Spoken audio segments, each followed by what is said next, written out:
Así, aprovechando que ya estamos en la conversación, le voy a presentar como rápidamente la guía. Ya. La guía que estaba...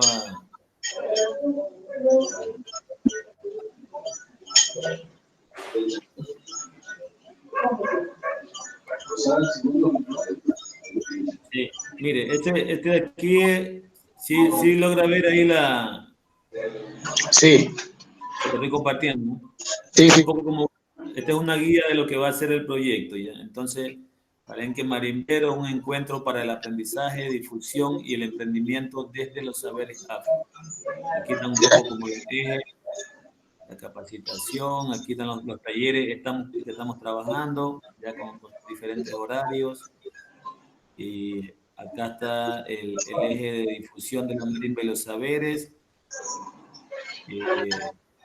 El primer festival que se va a desarrollar de forma virtual de la marimba, el tour de medios, visitar algunas prensa, la radio, un insumo del proyecto que va a ir a la página web.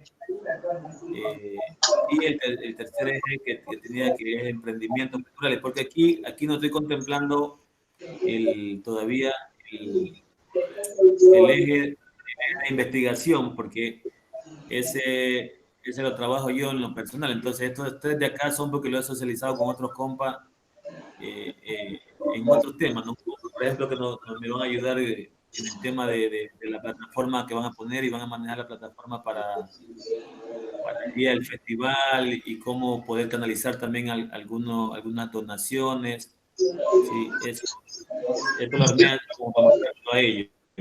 Por eso no está aquí el eje de investigación. Ya. Ya, pues vamos a lo de la... Sí, vamos a las preguntas.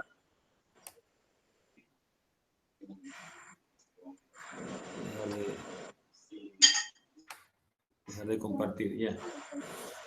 Entonces, vamos con la primera pregunta que está por acá.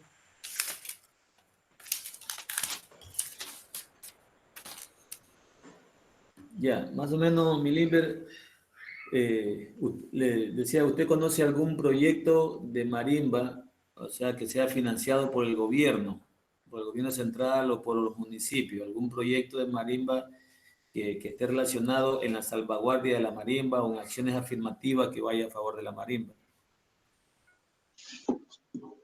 Digamos, así como directamente un proyecto que tenga que ver con la marimba como eje central, que digámoslo así, que tenga financiamiento del Estado, no conozco. Lo que sabemos es lo que alguna ocasión te comentaba, es que el Instituto Nacional del Patrimonio Cultural contrataron una consultoría que la trabajó Pablo Minda y juntó a varios compañeros portadores del saber marimbero.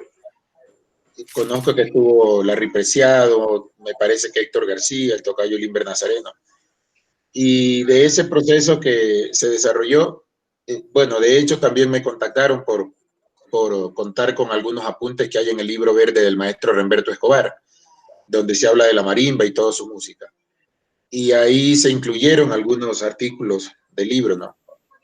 Entonces, este documento que se trabajó en el INPC, que fue presentado a UNESCO, permitió o provocó, generó el reconocimiento de la marimba como patrimonio inmaterial, como una extensión de lo que ya se había hecho en Colombia, en la parte del Pacífico, donde se cultiva la marimba.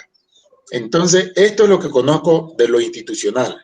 Se entiende o se esperaría que haya un plan, un mecanismo, algún camino para que se haga actividades en torno a la salvaguarda de la marimba, llámese festivales, eventos, capacitaciones.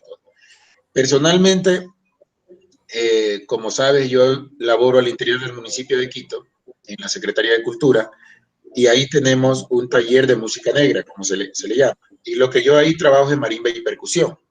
Entonces, como en este caso servidor municipal, músico, mi trabajo de música yo lo orienté hacia lo afro, en este caso la marimba afro, ¿no? Entendiéndose que también hay la marimba indígena desde los Áchila y desde los Chachi.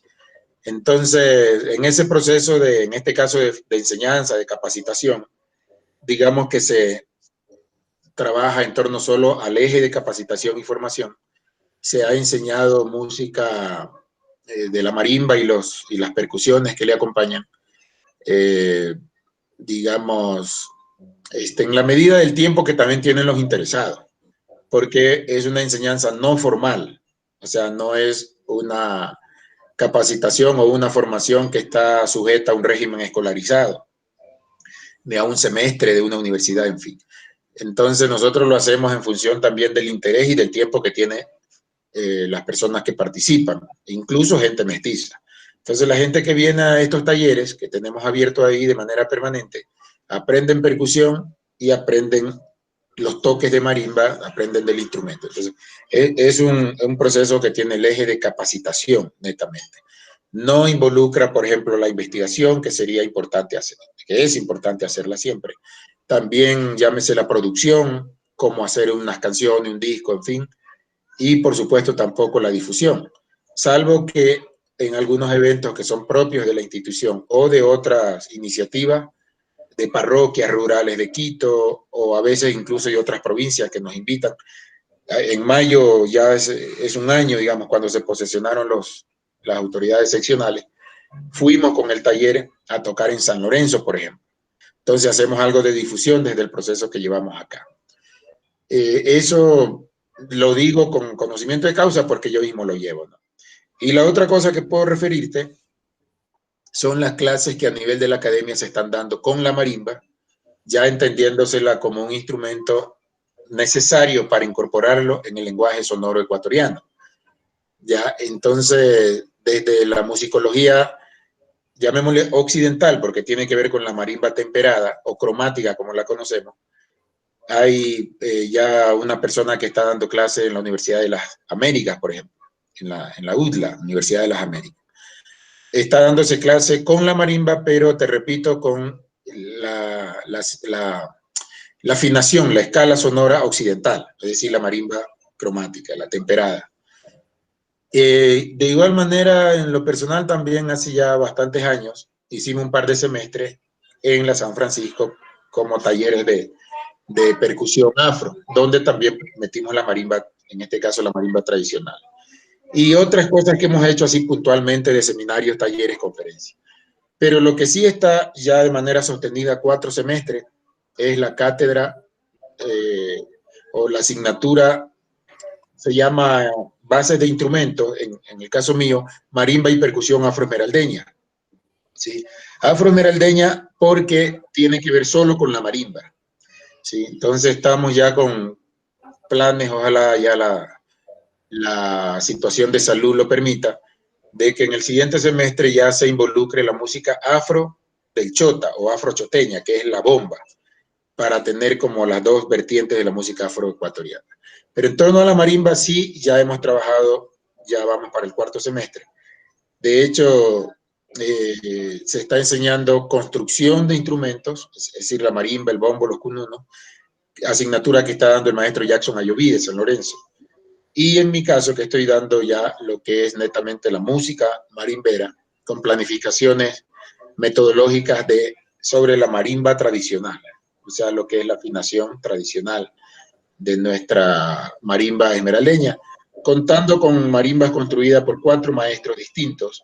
El uno es Paparroncón, el otro es don Nacho Caicedo de Telembí, la otra marimba del maestro Alberto Castillo y también la de Jackson Ayoví, que está ahí con nosotros en la facultad.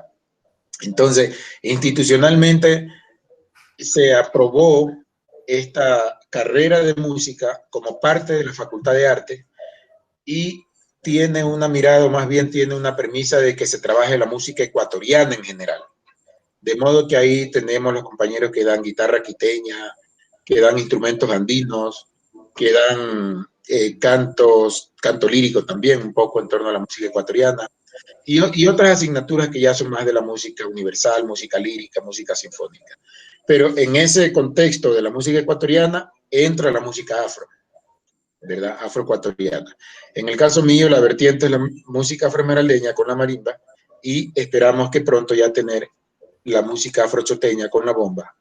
Entonces, más que por el plan de salvaguardia, así como tú me lo planteas, más bien esto es consecuencia resultante de un proceso que hemos venido ya peleándolo más de 20 años, de que la música nuestra entre a estos escenarios más académicos, que ya la trabajemos de manera sistematizada, un poco organizada para ir separando lo que es el bambuco, lo que son los abozados, lo que son los toques de andarele, lo que es algo de mapalé, y también con su concepto en cada caso, ¿no? Si es el torbellino para los niños, la caderona para la mujer, el fabriciano para el hombre, los toques de aguas, agua larga, agua corta, o también los toques, como por ejemplo de las danzas de sanación, como el patacoré, el berejú.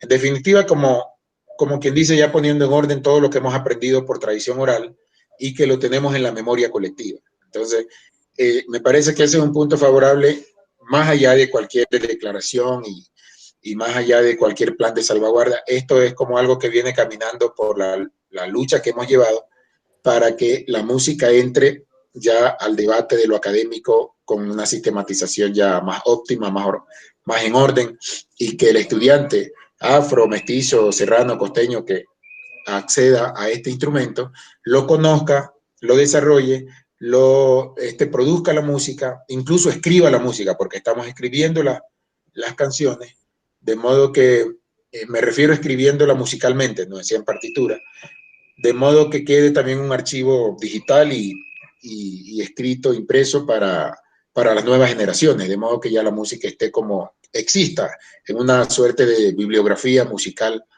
en este caso de partitura. De ahí de otras cosas no conozco. Sabemos que el municipio de Esmeralda, como es obvio, ya hace por muchos años ya, viene haciendo el festival de marimba y de música afro en los países de la región, pero también diría que ha sido por iniciativa, en este caso propia, por decirlo así, y que entiendo que los últimos años, en estos años recientes que se reconoció la marimba como patrimonio, entiendo que ellos están articulados con el proceso de salvaguarda y que están haciendo cosas juntos, como me imagino que el festival mismo y otros procesos. Pero bueno, eso tendrían que hablarte más con detalle los compañeros que están ahí. Entiendo que en la dirección de eso está Addison Guizamano. De otras cuestiones institucionales, digamos, de Guayaquil no conozco nada, más bien tú sabrás, pero es lo que puedo decirte, ¿no? Un poco de lo que conozco en mi experiencia personal. Sí, gracias, Niliber. Por otro lado, tengo otra pregunta. ¿A quiénes, a quién, más bien, a quién o a quiénes se le debe acreditar el nombre de guardianes de la marimba o guardianes de los saberes ancestrales? Bueno, no sé de dónde nació la palabra guardianes, ¿no? Pero ya hace varios años que venimos usando los guardianes de la tradición, palabras que usaba también el maestro Juan García. Guardianes de la tradición se ha dicho, digamos, en referencia a los abuelos, a las abuelas, ¿verdad? Que son los que saben y en cierta manera son depositarios de los saberes, de los conocimientos en general que hemos aprendido y enseñado por tradición oral, desde la oralidad, ¿no? A través de la palabra. Y que por suerte ya en esta generación última hay gente que ya se ha metido como a escribir eso. Nosotros mismos estamos tratando de dar nuestro aporte, por ejemplo, desde mi campo, que es la marimba y su música. Pero hay otros guardianes de la tradición que tienen que ver con la sanación y las plantas medicinales, o con la preparación de alimentos, o con el cultivo de la tierra, o con la misma espiritualidad afro, y otros conocimientos que sumados hacen esta fuerte contenido, digámosle así, de sabiduría que enseñan los mayores, ¿no? Entonces, las personas mayores que conocen y que saben y que enseñan, se les viene llamando guardianes de la tradición. Entonces, usando esa palabra de guardianes, me imagino, entiendo que en el caso concreto de la marimba y su música, también se les da esa misma denominación, guardianes de la marimba, o también les están llamando desde la institución, se les está llamando como portadores del saber, ¿no? O sea, la gente que conoce, que tiene el saber que de tocar la marimba, ¿verdad? O de construir la marimba. Y por supuesto también los que ya se meten un poco a este campo de la investigación, como es el caso tuyo, también ya vayan compilando esos saberes y ya se los vaya poniendo en documentos de investigación, como libros, audiovisuales, videos, etcétera, ¿no? Entonces, me parece que por ahí va la cosa, pero se lo entiende que nos referimos a los abuelos, a los guardianes de la tradición, en este caso musical, son la gente mayor. Sí, porque de pronto esa pregunta la generé porque también conversando con el hermano Addison Guisamano, me decía hoy en la tarde que un poco como el tema de acreditar lo de guardián de los saberes, se había dado esa acreditación únicamente al maestro Juan García, sí, únicamente al maestro García. O sea, según lo que plantean algunos compas que vienen trabajando en esto de la investigación pues, y enseñanza y difusión de los saberes. Entonces yo dije, si solo al maestro Juan García se le ha acreditado este nombre, ¿cómo? Ahí nace una tercera pregunta que tengo y dice, ¿cómo debemos llamarnos los que trabajamos a favor de la cultura? Y específicamente, o sea, en diferentes ámbitos de los saberes afro, sea en la marimba, sea en la décima, sea desde la misma Claro. eh, gastronomía, ¿sí? De la sanación, de cualquiera de esos saberes. ¿Cómo deberíamos llamarnos entonces? ¿Cómo debemos llamarnos? Sí, pues esas son las cosas que todavía faltan debatirlas como entre nosotros para así mismo autodefinirnos qué mismos somos. Porque, bueno, entiendo que el decir guardián de la tradición, llamémoslo así desde la institución, o más bien deberíamos entender quién está calificado para decir quién es un guardián y quién no lo es. Efectivamente. Entonces, en la tradición y en el convivir de los pueblos, el maestro Juan García siempre lo hemos considerado y lo consideraremos pues, para el resto del tiempo como un guardián de la tradición, porque él fue una persona que se comprometió con recuperar la palabra de los mayores para tenerla plasmada en un cassette, en un video, en una foto, en una grabación de audio, qué sé yo. Y por supuesto, a través de esos saberes que se recogían de pueblo en pueblo, se nutría y enseñaba todo lo que nos enseñó. Y por supuesto han quedado tantos documentos. De hecho, la semana pasada se presentó uno de sus libros. Entiendo que era su tesis de su grado doctoral. Entonces, claro, el maestro Juan García, entendido así como un guardián de la tradición, califica plenamente como tal, ¿no? Pero si nos vamos a la marimba concretamente, sería absurdo que no se considere en esa misma categoría a un tipo como, a un hombre como Paparroncón, de los que están vivos aún, o como don Nacho Caicedo, o incluso de la gente que ha muerto como don Remberto Escobar, don Nasa, que acá los tengo en foto. Entonces, ya han muerto estas personas, don Nasa murió también el mismo año que el maestro Juan García, y pues por supuesto que deben ser considerados como eso, ¿no? Los que guardaron esta tradición marimbera, los guardianes, los que guardan, el guardián es el que guarda. Entonces ellos guardaron esto en su memoria y la han ido enseñando, la han ido impartiendo, compartiendo y han ido aprendiendo las nuevas generaciones. Entonces habría que entender primero de dónde nace este concepto o esta categoría de guardián. Y según lo que se defina o se describa en esa categoría, también tener claro y entender quién dice quién es un guardián. Yo estoy seguro que no es la institución. O sea, la UNESCO, el municipio, etcétera, cualquier institución puede reconocer a un instrumento, como el caso de la marimba, como patrimonio inmaterial. Pero no deja de ser reconocimiento, en este caso institucionalizado, de lo que ya la gente siente. O sea, reconocen como cuando vas a bautizarte.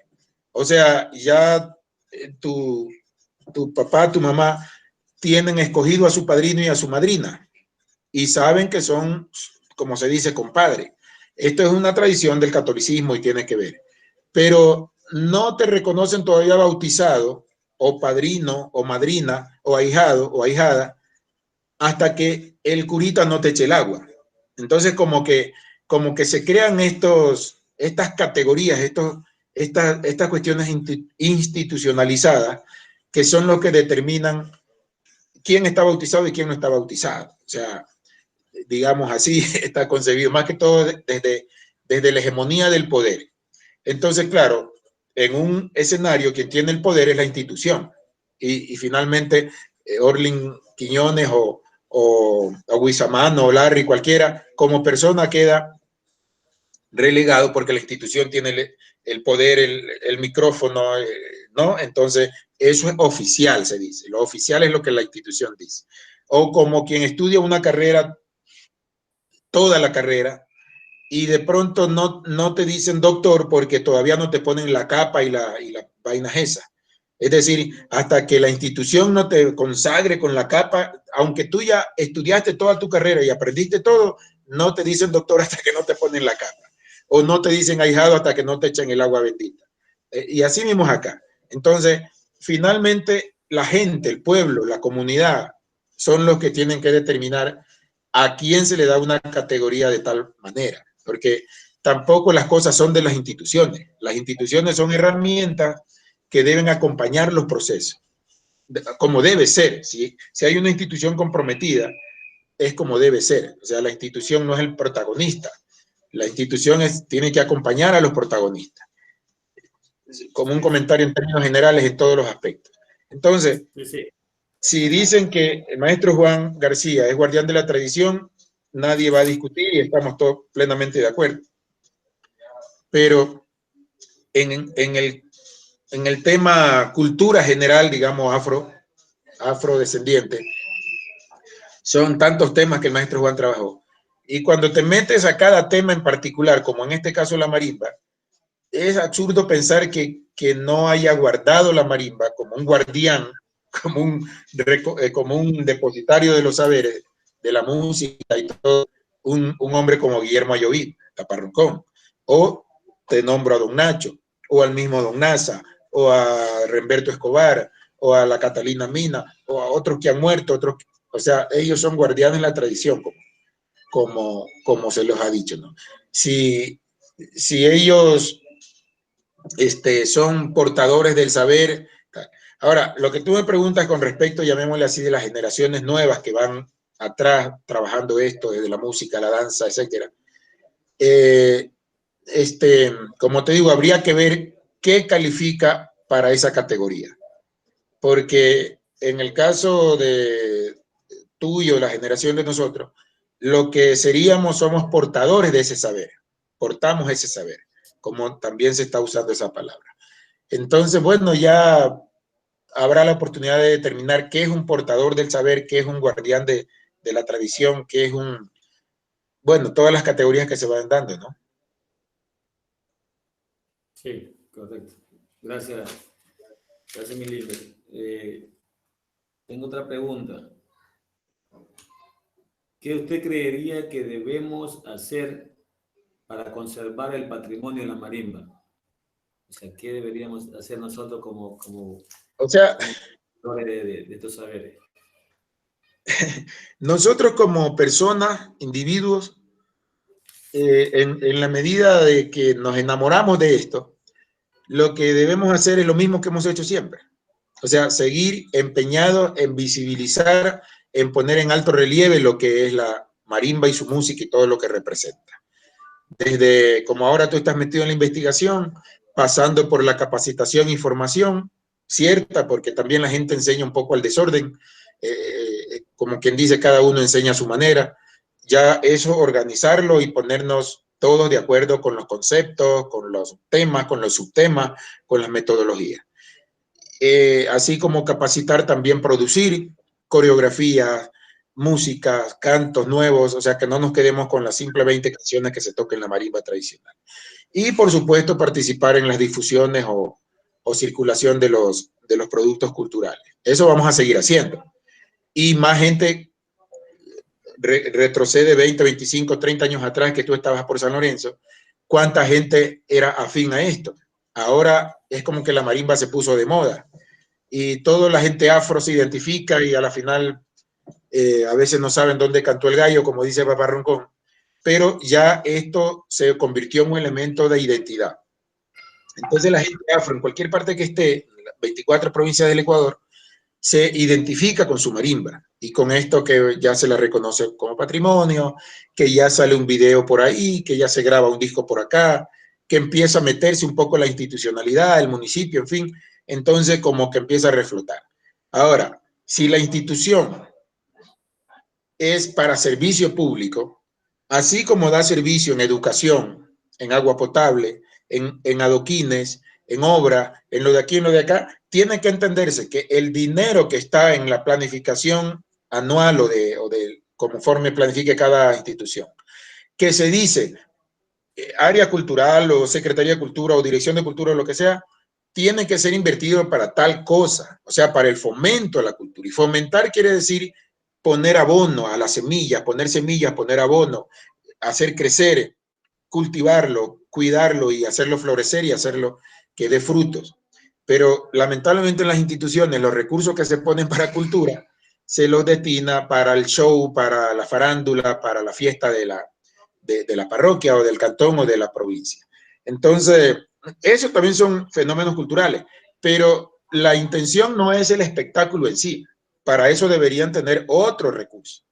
Cuando se dice el fondo para el tema cultura, es, por ejemplo, como tú me planteabas hace un rato, para generar ejes de acción. Una de las acciones es investigación cultural, con personas que tengan de veras compromiso, porque las instituciones también cayeron hace varios años en esta mafia de la contratación de las famosas productoras. Y cuando contratas una productora, así se llaman, ¿no? Sí. Puede hacerlo cualquiera.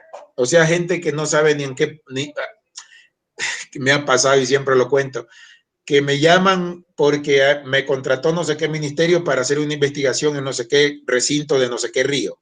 Por supuesto, no conocen ni el río, ni de dónde se coge la canoa, ni nada. Entonces, como eres de la zona, te llaman para pedirte sus datos, cuando esa investigación las puedes hacer tú mismo. O gente de la misma zona, que conocen a quién preguntarle, con quién hablar, quién es el informante calificado, por dónde se coge la canoa, a qué hora se puede hablar, hasta qué hora trabaja la gente, a qué hora sale de la finca.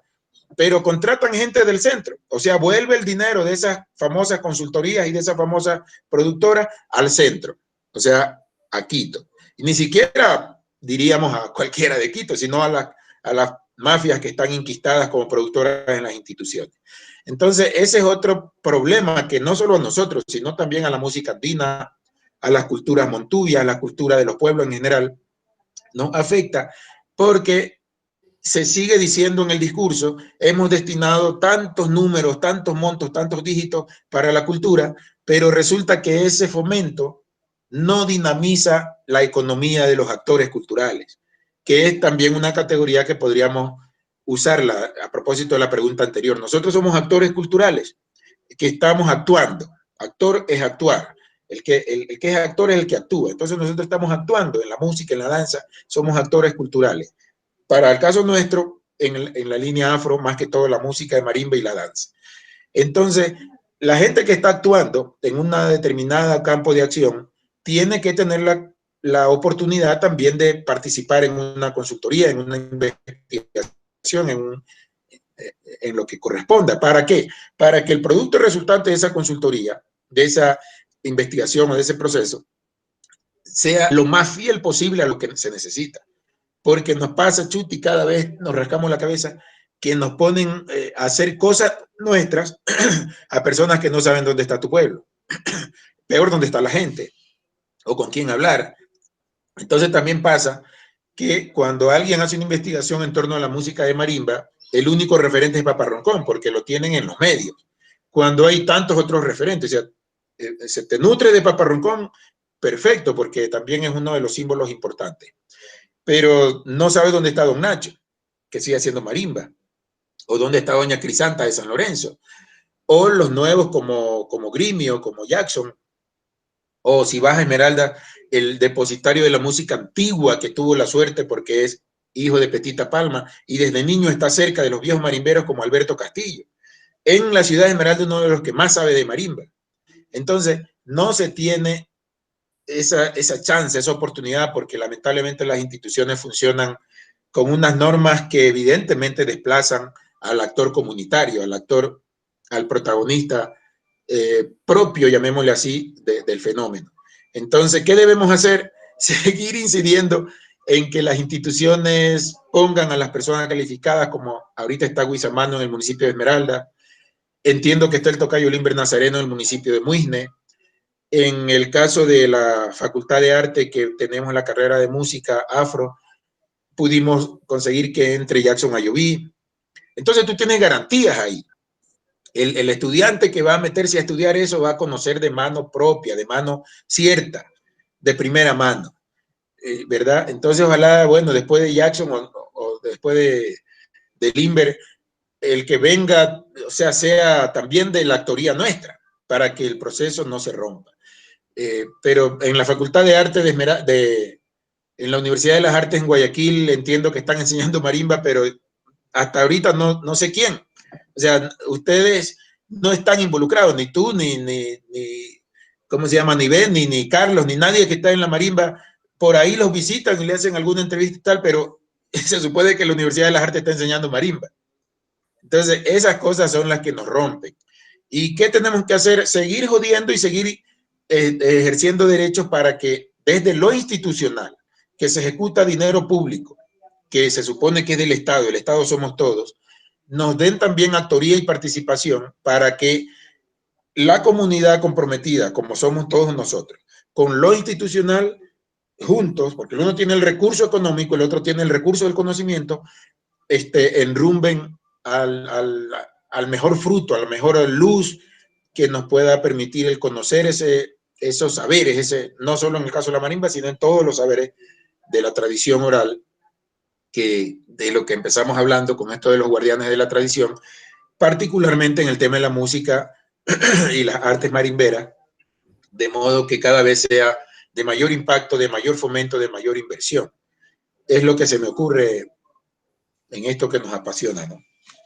Ya, bueno, saliendo un poco del tema de la marimba para entrar a otro tema que es de mucho interés también para nuestro pueblo, ¿qué usted entiende por un palenque? O sea, ¿qué es un palenque? ¿Qué es un palenque para usted, Milín? Pero ¿cómo usted lo interpreta? Sí, de lo que hemos estudiado y lo que hemos escuchado y aprendido, el palenque es como un espacio territorial donde la gente que cimarroneaba, que se lograban liberar de la tragedia de la esclavitud, se protegían, se refugiaban. Entonces era un espacio territorial donde la gente estaba en libertad, se apalencaban ahí, se dice en el verbo, ¿no? Se apalencaban ahí, estaba en libertad.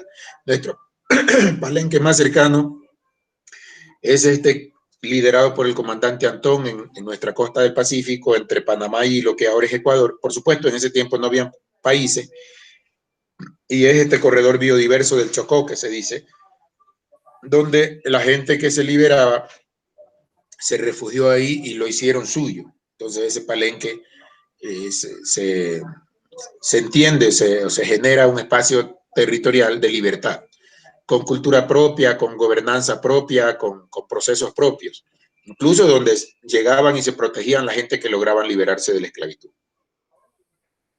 Este palenque, ¿dónde dice que más o menos está ubicado? Según lo que hemos leído, es toda esta zona costera de Sudamérica, ¿no? Que viene desde el territorio de Panamá, que históricamente era parte de Colombia, de la Gran Colombia, digamos que cruza todo Colombia, lo que actualmente es Colombia, y hasta acá Ecuador, ¿no? Prácticamente llegando a las costas norte de Manabí.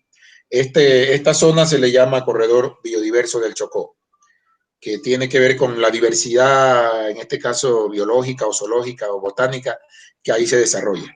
Entonces, de lo que se ha leído y de lo que se ha escuchado de los expertos investigadores, historiadores, ese espacio territorial es lo que conformó este palenque, digámosle, de las Esmeraldas, o más que todo el espacio donde lideró Antón, que posterior a su muerte lo releva Alonso de Illescas, que lo conocemos como más cercanamente porque fue reconocido como héroe nacional. Sí, yo he escuchado hablar de un palenque también que está en la provincia de Los Ríos y me he preguntado, ¿será que este palenque, el nombre de este cantón o de este pueblo, tendrá alguna relación también con los palenques establecidos por nuestros ancestros afro? O Así sea, como no sé si usted ha escuchado también la historia de San Borondón, que nace un poco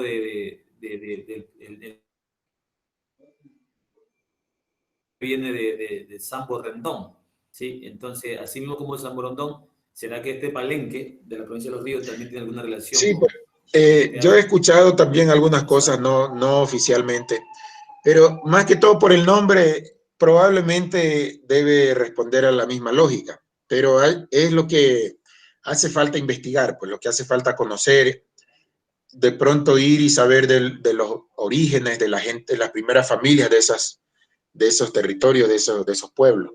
Hace falta investigar más, pero es una palabra acuñada propiamente para determinar un espacio de libertad en los tiempos de esclavitud, que lo relacionaban con la liberación de los cimarrones, el cimarronaje, la liberación de los esclavos.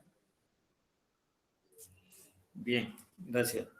Eh, eh, sí, la otra pregunta va un poco relacionada y creo que ya ha sido un poco respondida, es ¿cuántos palenques usted ha escuchado nombrar, o sea, conocidos por nombre al menos, y cuáles más o menos son? Sí, o sea, de este que me refiero, que es la Costa de Esmeraldas, más que todo porque había este espíritu de libertad y que según la historia, pues la gente quedó ahí asentada en ese territorio libre y en cambio la esclavitud de las personas llegó hasta bien entrado el siglo XX, diría yo, acá en la zona del valle, ¿no? O sea, de hecho todavía uno encuentra abuelos que le conversan de esos tiempos y que posterior a eso vino el Guasipungo y bueno, y todo lo demás que eran fenómenos de explotación casi hasta ahora.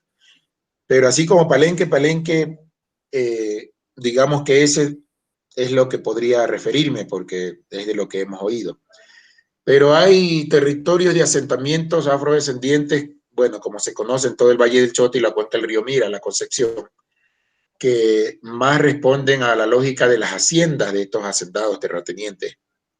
Este, eh, terratenientes y hacendados, digo, que se derivan, digámosle así, de justamente de la explotación de los seres humanos por este poder tanto de la realeza, de las realezas europeas, en este caso españolas, como de la misma iglesia, ¿no? Entonces, la gente quedó ahí sometida, pero es un territorio, le llaman, los hermanos del Chota le llaman el territorio ancestral, o sea, como que la gente se fue quedando posicionada en estos espacios del Valle del Chota, del río Mira y toda la Concepción, en la loma hacia arriba. Digamos que es el otro territorio importante de asentamiento, ¿no? Afro. Pero también hay un asentamiento afro importante en Loja, que quizás es de menos pobladores, pero también hay espacios territoriales donde hay familias afrodescendientes en la provincia de Loja.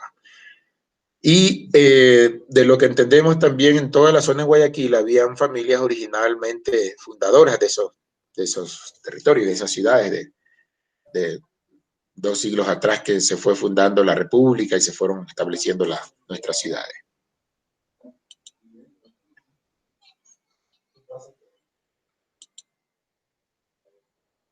Hola. La señal, Milímetro. Sí, parece Ah, que se tenían cayó. problemas. Sí, parece que tenían problemas la señal. eh, Ajá. se queda pausado. Ya. Sí, sí, me di cuenta. No, Ahí no mejoró. era muy larga mi respuesta, simplemente que hay espacios donde también ha habido población afro que tiene asentamientos, ¿no? De familias afrodescendientes. Vamos a pasar a la penúltima, la pregunta número 7. ¿Cómo usted más o menos sea, ¿cómo ha entendido o qué sabe o de qué forma interpretaste que ha llegado la marimba acá a nuestro país, a Ecuador? O sea, ¿cómo llegó o cómo se cree que llegó? Ya, pues que también o sea, no deberíamos hablar como Ecuador como país en sí, porque eran regiones que en ese entonces había. Pero la hipótesis más probable, que es la que yo manejo en mis clases, es que la marimba afro, o sea, independientemente de la marimba indígena, la marimba afro tiene su origen en el rongo africano. El rongo es un instrumento de 8 teclas y las características de esas teclas son similares a nuestras palmas de corteza dura, como el pambil, la chonta, el huinul, la zancona, el chontaduro. Y los resonadores de esas teclas son de calabazas alargadas, que acá en nuestra región del Caribe le llaman guira, el árbol de guira, y es donde sale el güiro, el famoso güiro que se toca en la música tropical. Pero aquí en lo que somos como Ecuador, tanto en Manabí, en la zona más árida, más desértica, como en el Valle del Chota, que es bien seco, se cultiva el puro, que es el famoso instrumento parlante que usa la banda mocha, el puro, es una calabaza alargada. Entonces, esa calabaza alargada, conforme al tamaño de la nota, le hacía de resonador a cada tecla. Entonces, el rongo africano se construye en 3 voces, para un poco graficar. Así como tienes el violín, la viola y el violonchelo. Tienes, el violín es más agudo, la viola media y el violonchelo más bajo, más grave. En el caso del rongo africano se tenía el vivir rongo, que es el agudo, representa a la niña rongo, el jur rongo, que representa a la mama rongo, el intermedio, la voz intermedia, y el nau rongo, que representa la voz de las abuelas, o sea, la voz grave. Entonces, esos instrumentos hasta ahora existen y lo interpreta un solo instrumentista, cada voz, cada sonido. Entonces, que toca la abuela rongo, el nau rongo, toca los bordones, lo que decimos en la marimba bordón, o los bajos, las notas bajas.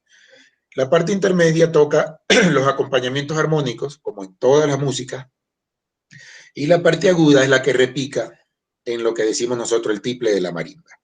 Entonces, si nosotros juntamos la teoría de los historiadores de la crónica de Cabello Balboa sobre la llegada de los 23 africanos a costa de Portete, se entiende que si venían esclavizados, no era la orquesta que venía, se entiende que venían gente de diferentes oficios, de diferentes disciplinas, y probablemente uno de ellos tocaba la música.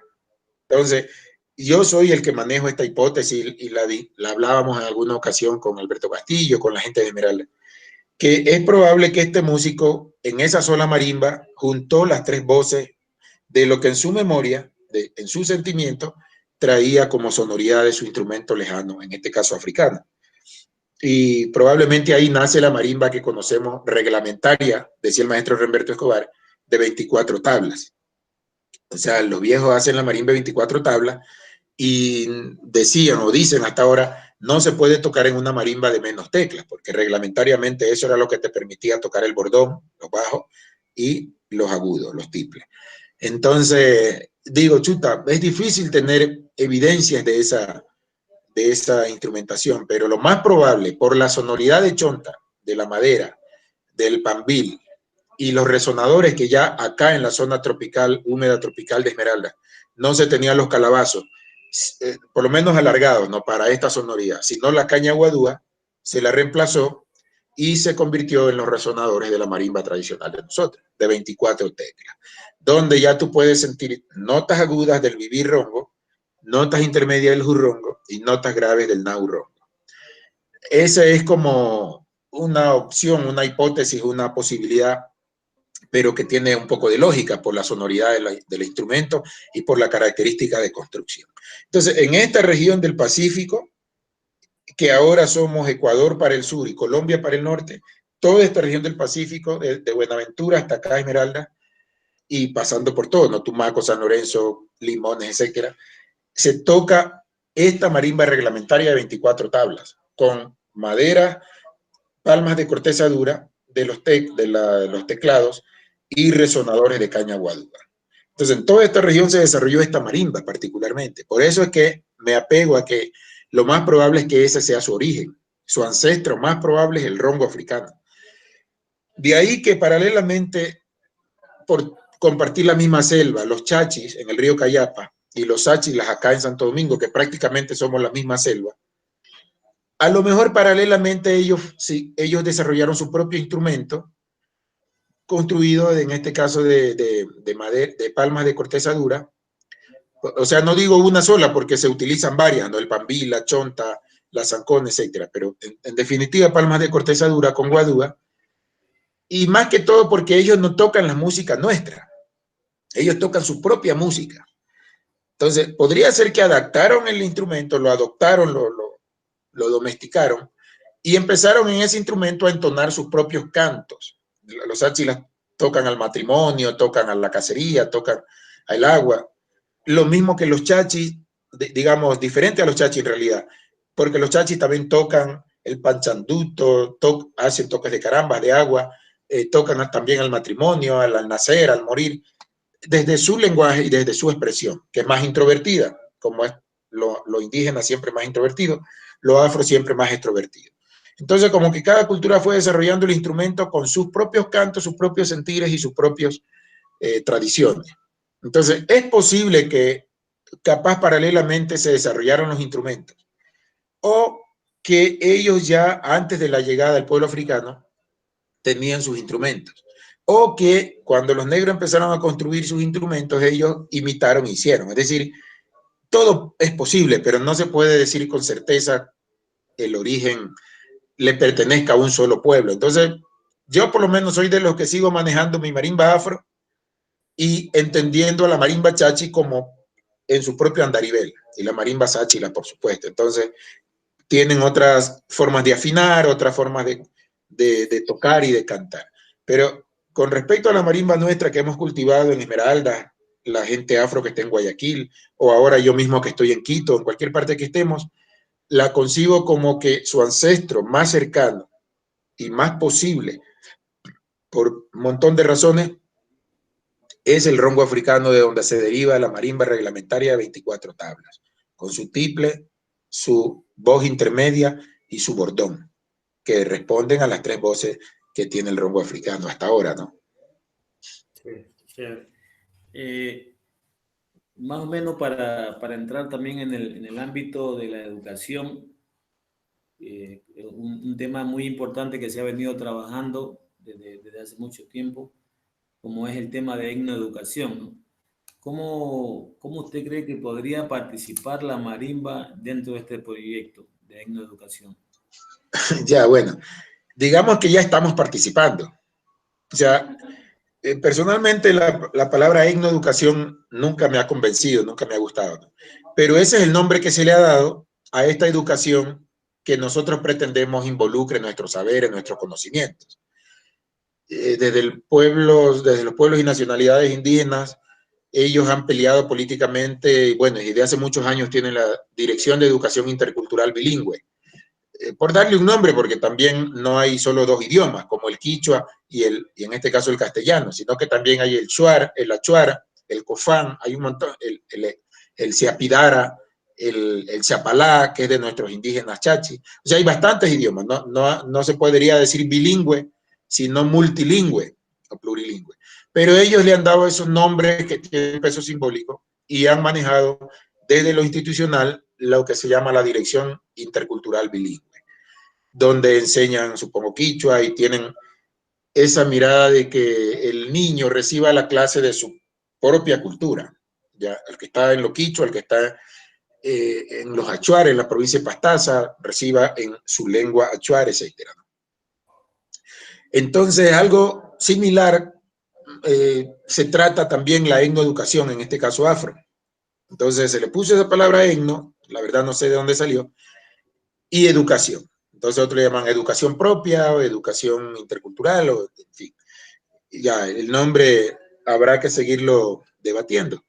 Me imagino Pero que lo de etno tiene que venir de la parte del nombre de etnia. sí, por supuesto que sí, de la etnia. Pero cuando hablas con una persona mestiza o blanca o los que se denominan cholos o alguien de Guayaquil, manabita, en fin, digamos que no responde al grupo étnico afro o negro, tú quieres que esa persona aprenda tus saberes, tus conocimientos, o sea, en primer grado, en primer curso en la universidad. Entonces, si yo soy blanco, cholo, manabita, indígena, y me dicen, venga a estudiar la etnoeducación, digámosle afro, probablemente no me interese. Probablemente no me interese. No, yo lo que quiero estudiar es lo montubio, porque yo soy montubio. Entonces, cada uno tiene el interés de estudiar lo que le corresponde. Entonces, por eso es que no comulgo mucho con la palabra etno, porque es como que limita al grupo étnico que lo cultiva. Entonces, la palabra en realidad debería procurar dar una, ¿cómo se puede decir? Un concepto abierto al que todo el mundo debe acceder. Entonces, así como yo en primer grado estudié, nos enseñaron a la fuerza de Benalcázar, de Almagro y un montón de bandidos, digo yo, que vinieron a saquear estas tierras. Pero también, por suerte, nos enseñaron de Rumiñahui, de Atahualpa y tal. Pero no nos enseñaron de los nuestros. En el caso de la historia. En el caso de la música, yo me acuerdo clarito que en la escuela, en el colegio, en Esmeraldas, porque yo estudié toda mi educación secundaria, mi educación de nivel medio, y no te enseñaban marimba ni de lejos, pues la gente la marimba la miraba como una cuestión hasta satánica. Lo que nos enseñaban era flauta dulce para aprender lo que nosotros le decíamos cachuyapi, que a veces era San Juanito, o de pronto albazo, yumbo, alguna música andina, que estaba súper bien, pero siempre y cuando yo primero aprenda lo mío. Entonces, como en la fuerza del trabajo y del empuje y de la lucha, hemos ido metiendo esto. Ya por lo menos la gente, aunque no tenga oficialmente un contrato, un puesto para enseñar, por lo menos ya aunque sea magan las escuelas y los colegios y contratan un profesor para que enseñe danza afro o marimba, se puso como de moda. Entonces, los compañeros de Esmeralda, por ejemplo, ellos trabajan, algunos, dando clase en una escuelita, en un colegio, así. Lamentablemente todavía no de manera oficial, como se debería, como se piensa, como se sueña con la etnoeducación. Entonces, la etnoeducación es oficializar lo que hemos aprendido por tradición oral. Y ahí es donde a veces bueno, siempre estoy afanado, desesperado, el mismo maestro Juan García se afanaba, se desesperaba para que haya más producción bibliográfica, audiovisuales, documentos en general, para que acompañen al proceso de etnoeducación. Porque si mañana ya revienta y un gobierno que entienda esto y diga, bueno, se aprueba el proyecto de etnoeducación o cualquier nombre que le pongan, de modo que cualquier niño de Cuenca, de Loja, de la Sierra, de la Costa, del Oriente, de Galápagos, tiene que aprender eso para conocer a su nacionalidad en su diversidad. Así como conoce, llamémoslo así, de los cabezas de los indígenas como Rumiñahui, lo que representa para nuestra historia, o el mismo Atahualpa. Y bueno, todo lo demás que nos enseñan de Huáscar, del Tahuantinsuyo, del Reino de Quito, etcétera, la Real Audiencia de Quito. Y por supuesto el resto de la historia. Asimismo aprendan de la historia nuestra. Y como dije, en el campo de la música, la gente aprenda de su realidad local, de su cultura local. Asimismo que aprendan de su geografía local y que aprendan de su literatura. Entonces, el niño de cualquier parte, la niña, van a conocer estos saberes. Entonces, la intención del proyecto de etnoeducación, como yo lo entiendo por lo menos, es que la malla curricular en general de cualquier región del país recoja conocimientos de todos los pueblos para que así nos entendamos que de veras somos un país, como dice la Constitución, donde estamos conviviendo diversos, ¿sí? Donde estamos relacionados diversos, afro, indígenas, indígenas de la sierra, indígenas de la Amazonía, indígenas del sur, cómo se viste un indígena de Imbabura o cómo se viste uno de Azuay, obviamente toda la cultura montubia en la costa, la forma de pensar, de sentir que tenemos cada uno, el pueblo afro costeño, el pueblo afro andino. Imagínate, solo en lo afro ya hay diferencia entre lo del Choti y lo de Esmeralda. Entonces, hay que saber todo para conocernos en lo posible, ¿no? ¿Y quién lo puede hacer? La educación. Porque tú con tu grupo, yo con el mío, el otro, por más que hagamos y vamos de pueblo en pueblo, no llegamos a toda la gente. Pero la educación, sea como sea, atraviesa, porque todo el mundo tiene que entrar a primer grado y estudiar su primaria, su secundaria y, si es posible, la universidad. Entonces el proyecto Himno Educación es fundamental en la estrategia de posicionar, digámosle así, una cultura y un pueblo en una dinámica, en un debate de diálogo entre iguales. ¿Sí? Entonces, por eso es que nos parece que es uno de los proyectos estratégicos, más allá de cualquier otro proyecto, incluso hasta territorial. Entonces la educación es una cosa que tenemos que seguirla peleando.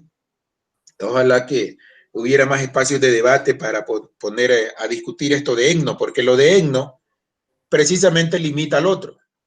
Cuando me dicen EGNO Educación Afro y yo soy Manaba, me vale, o sea, no, a mí no me interesa. Entonces, la cosa es convencer a los otros para venderles esto que también tienen que aprender de nuestra historia. Como por ejemplo lo que te decía al inicio, que la gente sepa qué es lo que pasó en la gesta libertaria de este territorio, empezando desde Esmeralda. Y quienes pelearon, la gente que no se ha dicho, solo se habla de Sucre y de Bolívar, que bueno, ya la historia, el conocimiento, las cosas que se van abriendo, uno ya va sabiendo quién es quién. O sea, no es que son, no es que hay gente también nuestra que tuvo gran mérito en la gesta libertaria, de las cuales no se habla. Entonces, ahí es que apunta esta educación donde se involucren todos los saberes de todas las culturas, de todos los pueblos, o las nacionalidades como se autodefinen los indígenas. Pero yo considero que si no se especifica la etnoeducación afro, si no se especifica el tema afro, yo creo que solo como nombre de etnoeducación sí está incluyendo a todos. O sea, etno, porque etno viene, probablemente viene de etnia, de la palabra Sí, etno. Entonces, claro. cuando hablamos de etnia, estamos hablando de la etnia afro, de la etnia montubia, de la etnia indígena, y están incluidos todos, ¿sí? Quizás no agregar para que todos se sientan incluidos, no agregar la palabra afro al final. Sí, Solo algo así. O sea, son terminologías semánticas que tienen las palabras, las frases, que a veces detienen, limitan o abren abanico. Entonces, yo por lo menos trato de que no me encasillen solo en lo afro, porque nos sentimos en capacidad de ser más universales. No es fácil, porque obviamente ya te identifican Limber, Orlin o cualquier persona y ya te relacionan. O sea, este man está trabajando en el mundo de lo afro y si estás en una universidad, quieren que siempre hables de lo afro. O en la radio, te invitan a una entrevista y te quieren preguntar solo de racismo. Entonces, digo, no, yo no, ese tema no vengo a hablar porque yo no manejo ese tema. Y es más, a mí no me gusta hablar de racismo, porque creo que es un tema que más se lo combate con los hechos, el ejercicio de los derechos. O sea, la gente tiene derecho a estudiar en la universidad, a tener un empleo. Entonces, si una persona tiene espacio para estudiar y para estudiar a su familia y tener un empleo donde ingresa una economía, entonces la gente, si hay racismo, que haya pues racismo, pero yo tengo lo mío. O sea, yo tengo mi espacio laboral, mi espacio de estudio. Es decir, imagínate si alguien es racista con Antonio Preciado. O sea, no va a ganar nada. O sea, Antonio, ¿qué le va a importar si el man es racista conmigo? Lo mismo pasará con muchas figuras. O sea, sé que el racismo está como en la carne de la gente. No es fácil eso, porque la gente se acostumbró a tomar al negro del grado para burlarse o a la negra del grado para decirle el apodo. Entonces, si ya estamos hablando de una relación social, ya estamos hablando de quién es quién. O sea, si una persona que me conoce quién soy se pone racista conmigo, simplemente se la pierde. Pero eso no va a pasar. ¿Por qué? Porque hay espacios donde tú vas y vas justamente por ser afro o negro. Si una persona obviamente en la calle no te conoce y de pronto tiene una actitud racista, ya eso es inevitable. O sea, no te toca más que defenderte o ponerle en su puesto o un poco así. Pero pensemos en Obama, que salga un pendejo por ahí con racismo con Obama. O sea, no tiene sentido. Entonces, por eso es que el racismo, para mí, y con otros criterios que pueden ser, digámosle así, más avanzados, pero realmente no debería ser un tema de una agenda. ¿Por qué? Porque en el momento que la gente toda tenga oportunidad laboral, toda tenga oportunidad de entrar a la universidad, a estudiar, al colegio, o tenga la misma oportunidad de hacer su casa o su vivienda donde quiera, y ejerciendo esos derechos de ciudadanía, queda insubsistente el racismo. O sea, aquí mismo en Carapungo, que hay bastantes familias negras. Nosotros vivimos aquí, en esta cuadra de nosotros hay unas 3, 4 familias. El resto son mestizos. O sea, a mí no me importa mucho lo que ellos hagan, piensen o digan en torno a ese tema puntual, porque podrán decir, por aquí pasó un negro, bueno, lo que son las acciones y las expresiones racistas.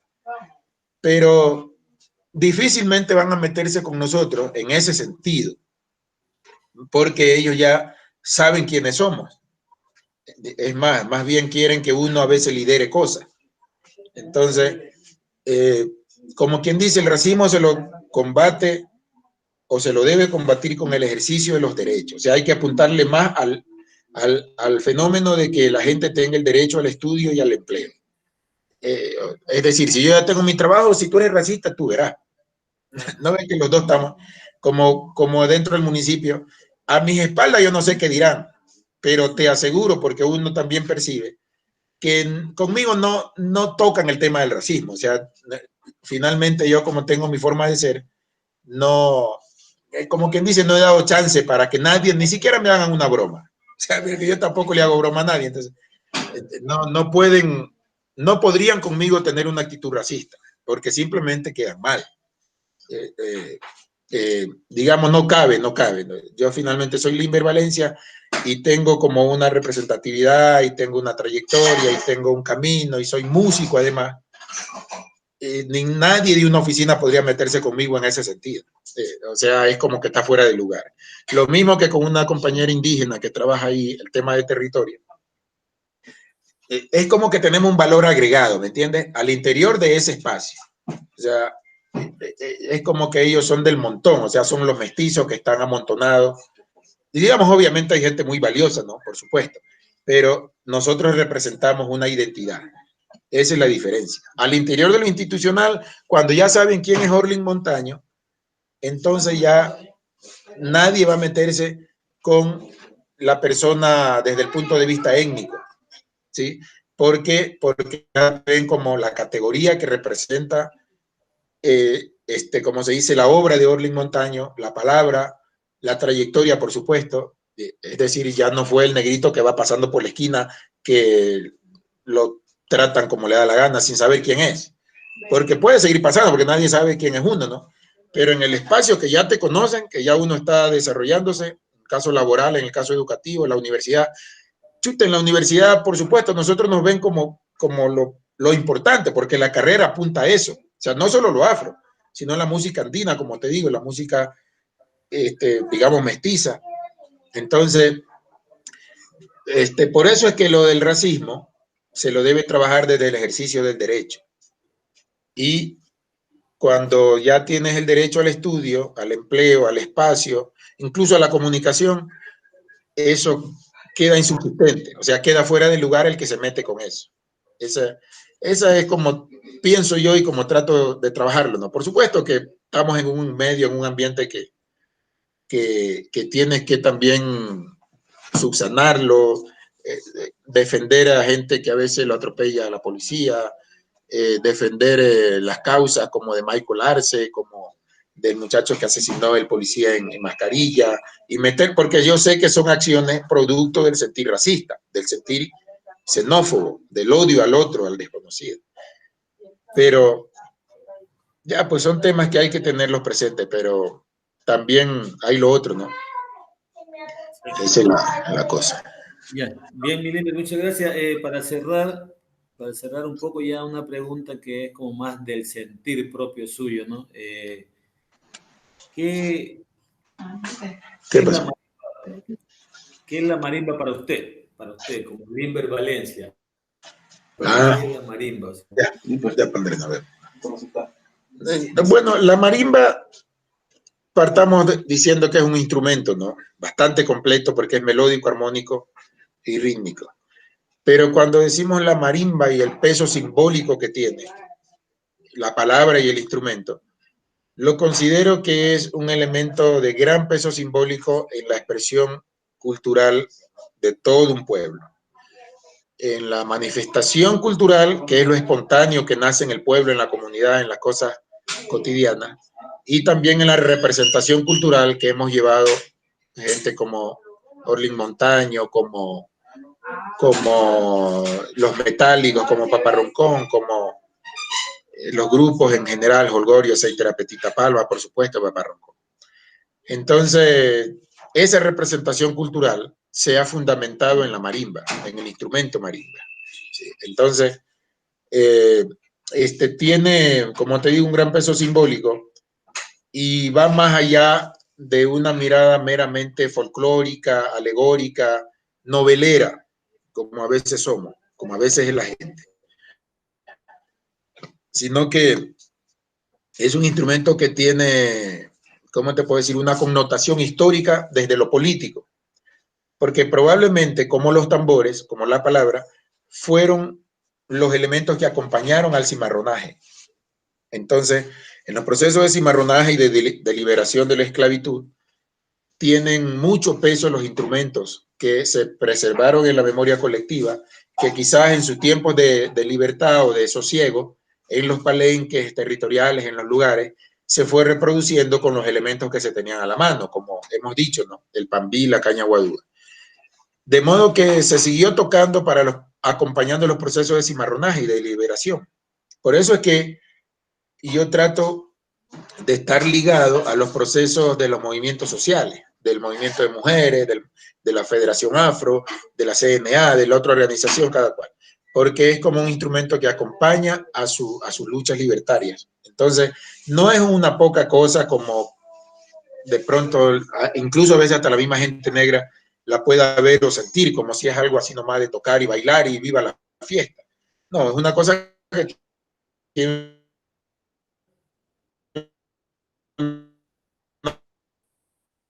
una connotación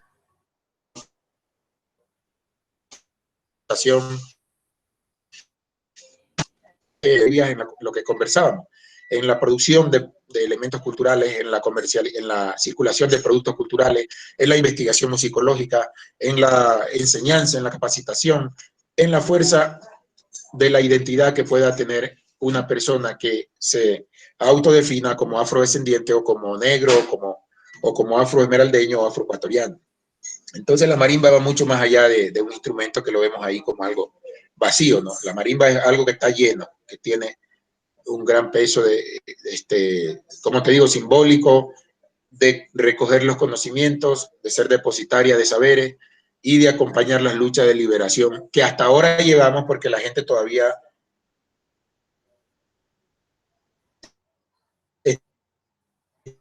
está sometida a una especie de esclavitud, de que tienen maltrato, el mismo tema del racismo que tú referías, el mismo tema de la desvaloración de una música frente a otras, en fin, ¿no? Institucionalmente se considera más a la música llamada académica frente a la música de la tradición de un pueblo. Entonces, todos esos procesos siguen siendo cimarronaje, o sea, de ir liberando la marimba y su música para que esté en el escenario que le corresponda. Por eso es que mi vida ha estado consagrada al tema de la marimba y la música. En buena hora, mi empleo y mi forma de generación de recursos, logré o conseguí hacerlo desde la marimba y su música. O sea, yo lo que hago en trabajar, en producir, en enseñar, en grabar, en hacer producciones sonoras, investigación musicológica, en enseñar, etcétera, yo lo hago con la marimba, desde la marimba, que es como yo quisiera que más gente lo haga, ¿no? Más actores culturales, más actores de nuestros pueblos, ¿no? Gracias, Emilio. Efectivamente, tomo las últimas palabras que dijiste. Eso es lo que todos tratamos, ¿no? A lo que todos nos proyectamos, de tratar de vivir, como se dice comúnmente, vivir del arte, ¿no? Entonces podríamos decir vivir de la marimba, vivir de las actividades que desarrollamos desde la marimba, ¿sí?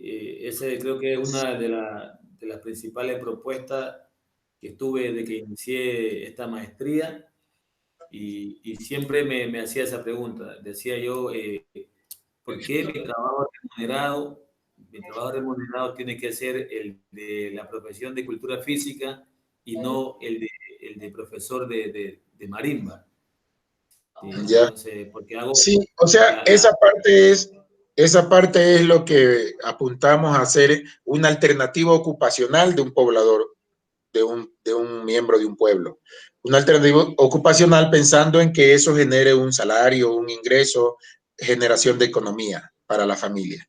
Eso es perfecto porque más gente se involucra y más gente tiene opción de ser productor, músico, intérprete, compositor, arreglista, director de orquesta, videograbador, etcétera, o conferencista simplemente, con una maestría, dar una conferencia al respecto en cualquier universidad del mundo, presencial o virtual como ahora se hace. De hecho, en el 2 de agosto, que bueno, ya les he de avisar con más detalle, tengo chance de hacer una conferencia justamente en torno a la marimba para un centro cultural latinoamericano de Rusia. O sea, son oportunidades chéveres que te van saliendo para uno también poner su palabra allá en función de lo que aprende. Es decir, puede haber muchas opciones ocupacionales como un profesional de la marimba, ¿sí? Pero lo de fondo, digamos que eso es importantísimo, pero lo de fondo es lo que me preguntaste con respecto a la marimba. O sea, ¿qué es la marimba para mí? Es eso, es un elemento de gran peso simbólico para la vida de la gente. Aunque sea que no ganes de eso, aunque sea que vivas de la cultura física tal, pero como la entiendo es como eso, como un elemento de cimarronaje, de liberación, de educación, de identidad fortalecida, de cohesión de los pueblos, que la gente se identifique en torno a un elemento de peso simbólico como la marimba. Y como te digo, como instrumento musical que lo hemos estudiado y lo hemos desarrollado, que tiene la alternativa amplia, armónica, melódica, rítmica, que no se limita a una cuestión de tiki-taka, de un bordón sencillo que puede... He visto videos que circulan a veces la gente, los muchachos, los grupos, y toda la danza se pasan tocando dos pelelén, pelelén, pelelén, cuando la marimba te permite un montón de cosas más armónicas, melódicas, incluso combinación entre los tiplis y los bordones, o sea, cosas que el mejor de los guitarristas podría envidiar eso, porque la guitarra, como sabes, es un instrumento armónico, melódico, rítmico, que universal. En todas las culturas se toca guitarra casi. Y que ven una marimba y ven que prácticamente tienen opción ahí de hacer arpegios, acordes, armonías, melodías, chuta, qué sé yo, contrapuntos, contracantos, en fin, entonces sentir a la marimba como eso, como un todo, como una cosa universal que no se la debe limitar solo a eso. Ni siquiera desde el punto de vista laboral de decir yo vivo de la marimba como algo, como quien vive de vender hamburguesas, como si fuera algo que no nutre pero llena, o como quien vive de vender eh, víveres o cualquier cosa, ¿no? No, además de que nos puede permitir vivir de eso, porque ya se vuelven profesionales de la marimba como intérpretes, como compositores, como productores, como conferencistas, lo que sea. Además de eso, tiene una connotación simbólica en tu sentir, en tu formación humana, en la formación comunitaria. Ese es como el valor agregado que tiene nuestra marimba, más allá de que podamos dar clases en la universidad, vivir de esto y todo lo que sea, o dar conciertos como pasa en otros países. Lamentablemente el Ecuador es un país muy limitado en ese sentido, pero los músicos marimberos de Colombia están viviendo de dar conciertos, de tocar, de grabar, de producir. Bueno, los que estudian más y investigan, a lo mejor dan conferencias, dan charlas, dan seminarios, dan talleres, en fin, ¿no? Acá nuestro país siempre tiene una limitación en lo cultural en términos generales, no solo lo afro, sino en términos generales. Pero nosotros tenemos los puntos a favor, que además de eso, que puede ser una generación de recursos económicos, también tiene este peso simbólico de nuestro sentir, de nuestra identidad, de nuestro saber que en la historia sirvió para un instrumento de cimarronaje y de liberación, de posicionamiento de territorio y todo eso. Es como la pienso la marimba, ¿no? Bien, Milenio. Chévere. Muchísimas gracias por el tiempo. Sé que para nosotros conversar de la marimba